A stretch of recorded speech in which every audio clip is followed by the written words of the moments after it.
Presiding officer যদি ফোনে কারোর সাথে দীর্ঘক্ষণ কথা বলে তাহলে বুঝবেন সে পরিকল্পনা করতেছে কিভাবে রেজাল্ট শিটকে স্থগিত হওয়া বাংলাদেশের জাতীয় নির্বাচনের শেরপুর ৩ আসনের সিভিল ও জেনারেল নির্বাচন নিয়ে আমি কথা বলছি।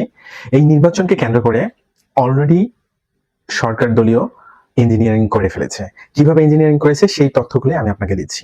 দেখেন, এই নির্বাচনে যারা কেন্দ্রে থাকবে, কেন্দ্রে কি বলে এটাকে, প্রিজাইডিং অফিসার, কেন্দ্রে যে প্রিজাইডিং অফিসার থাকে কিংবা হচ্ছে এজেন্ট থাকবে, পোলিং এজেন্ট থাকবে, সেই পোলিং এজেন্টের ক্ষেত্রে মাদ্রাসার শিক্ষক যারা ইসলামপন্থী তাদেরকে পোলিং এজেন্ট দেয়নি। এখানে ব্যাপক একটা বৈষম্যের শিকার করেছে। এই বৈষম্যের শিকারের মাধ্যমে সাধারণ শিক্ষকদের, যারা সাধারণ শিক্ষায় শিক্ষিত, যারা বিএনপি করে, তাদেরকে এই দায়িত্বগুলি দেওয়া হয়েছে। আসলে দেখেন, এই যে দায়িত্বটা দেওয়া হলো, তারা কি ইঞ্জিনিয়ারিং করবে না? আমি আপনি যদি সচেতন না থাকি তাহলে এই নির্বাচনটাও ইঞ্জিনিয়ারিং এর মাধ্যমে পাশ করানো হবে।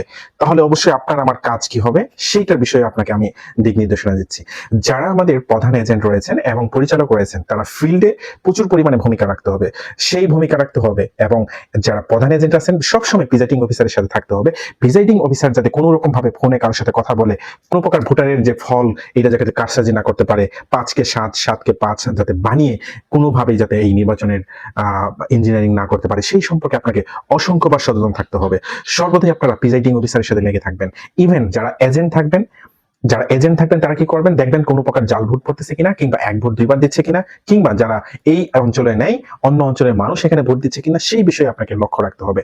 এবং এই জিনিসগুলো যদি লক্ষ্য না রাখেন তাহলে কিন্তু ভোট ইঞ্জিনিয়ারিং করতে পারে। এবং ভোট গণনা শেষ পর্যন্ত আপনাকে প্রিজাইডিং অফিসারের সাথে থাকতে হবে। কোনো ধরনের কথাবার্তার সুযোগ দেওয়া যাবে না প্রিজাইডিং অফিসারকে। প্রিজাইডিং অফিসার যদি ফোনে কারোর সাথে দীর্ঘক্ষণ কথা বলে তাহলে বুঝবেন সে পরিকল্পনা করতেছে কিভাবে রেজাল্ট শিটকে বাস্তবায়ন করবে অন্য একটা রেজাল্ট শিটে। ঠিক আছে, এই রেজাল্ট শিটকে তারা ভুল ভ্রান্তি দিবে। আপনার দায়িত্ব হচ্ছে, প্রধান এজেন্টের দায়িত্ব হচ্ছে আপনি রেজাল্ট শিটটা, আপনার একটা লিখিত রেজাল্ট শিট তার থেকে নিয়ে এবং সাইন করা রেজাল্ট শিটটা নিয়ে আপনি তারপরে সাইন করবেন। ঠিক আছে, আপনি তাদের এখানে যে সাইনটা করবেন সেই সাইনটা করবেন। যখন আপনাকে সাইন করতে বলবো তখন আপনি পূর্ণাঙ্গ একটা রেজাল্ট শিট নিয়ে তার সাইনটাও আপনি নিয়ে রাখবেন। ঠিক আছে, যাতে কোনো রকম ভাবেই এই রেজাল্ট শিটের কারসাজি না করতে পারে। ঠিক আছে, কারণ ইতিপূর্বে যে নির্বাচনটা হয়েছে 12 তারিখে নির্বাচনে কিন্তু দেখেছেন আপনাকে 9 কে 7 বানিয়েছে, 7 কে 9 বানিয়েছে, এইভাবে সংখ্যা বাড়িয়ে বাড়িয়ে এক দলকে জেতানো হয়েছে। এই কাজটা যাতে কোনোভাবেই করতে না পারে অবশ্যই আপনাদেরকে এটার প্রতি সতর্ক থাকতে হবে। হ্যাঁ, এবং কোন ধরনের ইস্যু থাকলে সরাসরি সেনাবাহিনীকে জানিয়ে দিতে হবে।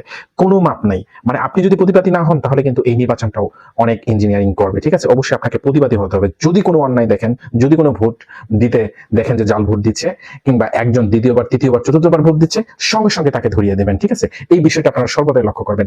সকল দলকে আমি বলবো যে এই বিষয়টা যাতে সুষ্ঠু নির্বাচন হোক, এটা আমি চাই।